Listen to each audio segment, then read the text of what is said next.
அனைவருக்குமே வணக்கம். சற்று முன் கிடைத்திருக்கக்கூடிய ஒரு மிக மிக முக்கியமான செய்தி ஒன்று வெளியாகி உள்ளது. சற்று முன் தமிழகத்தில் பரபரப்பு, ஸ்டாலின் முதல்வர் பதவி ராஜினாமா, இது மாதிரி பார்த்தீங்கன்னா செய்திகள் வெளியே இருக்குது. இப்போ பார்த்தீங்கன்னா முதல்வர் ஸ்டாலின் அவர்களுக்கு பார்த்தீங்கன்னா திமுகவுடைய ஆலமரமாக இருக்கக்கூடிய முதல்வர் ஸ்டாலின் அவர்களுக்கு உடல்நிலை இவருடைய உடல்நிலை ரொம்ப மோசமான நிலையில் இருக்குது அப்படின்றது அனைவருக்குமே தெரியும் இல்லையா. 3 நாட்களாகவே இவருக்கு பார்த்தீங்கன்னா உடல்நிலை ரொம்ப மோசமான நிலையில் இருக்குது. இந்த நிலை இவருக்கு வயதும் ஆயிடுச்சு. இதை தொடர்ந்து தான் எப்போ அதிரடியாக பார்த்தீங்கன்னா அவர் அரசியல் வருகின்ற சட்டமன்ற தேர்தலில் அரசியலில் அவரால் ஈடுபட எந்த ஒரு செயலையும் பார்த்தீங்கன்னா செய்ய முடியாது அப்படின்ற ஒரு நோக்கத்தோடு பார்த்தீங்கன்னா இப்போ அதிரடியாக முதல்வர் ஸ்டாலின் அவர்கள் இப்போ திடீர்னு பார்த்தீங்கன்னா அவருடைய பதவியை ராஜினாமா செய்ய போகிறார் அப்படின்ற மாதிரி இப்போ தகவல் வெளியாக இருக்குது. இந்த நிலையில் தான் தமிழகத்தில் ஒரு பரபரப்பை ஏற்படுத்தியிருக்கு.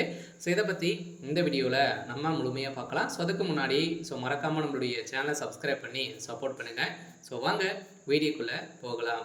பார்த்தீங்கன்னா அனைவருக்குமே தெரியும் முதல்வர் ஸ்டாலின் அவர்களுக்கு பார்த்தீங்கன்னா இப்போ உடல்நலக் குறைவு ஏற்பட்டு இப்போ மருத்துவமனையில் தான் 3 நாட்களாகவே தொடர்ந்து சிகிச்சை பெற்று வராரு. இவருக்கு பார்த்தீங்கன்னா இதய துடிப்பில் நிறைய மாற்றங்கள் ஏற்பட்டிருக்கு. இந்த மாற்றத்தின் அடிப்படையில் தான் இப்போ 3 நாட்களாகவே தொடர்ந்து அஞ்சியோ சிகிச்சை செய்யப்பட்டு இப்போ சீராக இருக்காரு அப்படின்ற மாதிரி ஒரு தகவலும் வெளியே இருக்கு. இருந்தாலுமே இப்போ அவருடைய உடல்நிலை பொறுத்தளவுக்கு பார்த்தீங்கன்னா ரொம்ப வயதும் ஆயிடுச்சு. இவருக்கு அரசியலில் ஈடுபாடு இதுக்கான எந்த ஒரு அவருடைய உடல் தகுதியும் பார்த்தீங்கன்னா இவர்கிட்ட இல்லை. இவருக்கு ஸ்லிம்மாக தான் இருக்கார். அவரை பார்த்தா வயது பொறுத்தளவுக்கு 80 வயதுக்கு மேலே அவருக்கு ஆகுது.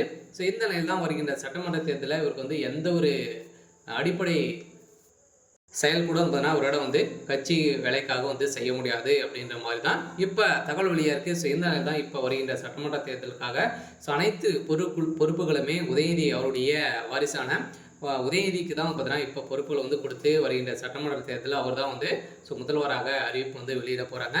இந்த நிலையில் இப்போ அதிரடியாக இப்போ சமீப காலத்தில் பார்த்தீங்கன்னா இன்னும் 8 மாத காலங்கள் இருக்குது. இப்போ திடீர்னு முதல்வர் ஸ்டாலின் அவர்கள் ராஜினாமா செய்ய போகிறாரு. ராஜினாமா செஞ்சிட்டாரு அப்படின்னா அடுத்து உதயநிதி துணை முதல்வராக இருக்கார் இல்லையா, அவர் முதல்வர் பதவி அவருக்கு கொடுக்கப்படும் அப்படின்ற மாதிரி திமுகவுடைய தலைமை இப்போ முடிவு பண்ணியிருக்காங்க. அதே மாதிரி ஆளுநர் RN ரவி அவர்களுக்கும் இப்போ கடிதங்களும் பார்த்தீங்கன்னா இப்போ சென்றிருக்கு.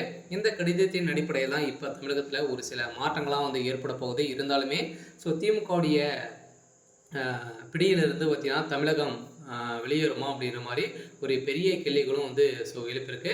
இருந்தாலுமே இப்போ முதல்வர் ஸ்டாலின் அவர்களுக்கு என்ன ஆயிடுச்சு அப்படின்னு பார்த்தீங்கன்னா அவருடைய இதயத்தில் ஒரு ஓட்டைகள் ஏற்பட்டிருக்கு அப்படின்ற மாதிரியும் ஒரு தகவல் வெளியாக இருக்குது. இருந்தாலுமே இப்போ ஒரு முதல்வர் ஸ்டாலின் அவர்கள் கைது செய்யப்பட போகிறாரு அப்படின்ற மாதிரி தகவல் வெளியாகி இதற்காக தான் பார்த்தீங்கன்னா அவர் நாடகம் சாடிட்டு இருக்காரு அப்படின்ற மாதிரியும் ஒரு பரவலாகவே பேசப்பட்டு இருக்குது. சரி, ஓகே. இன்னைக்கான அப்டேட் இதுதான். மறக்காமல் நம்மளுடைய சேனலை சப்ஸ்கிரைப் பண்ணி சப்போர்ட் பண்ணுங்கள். தேங்க்யூ.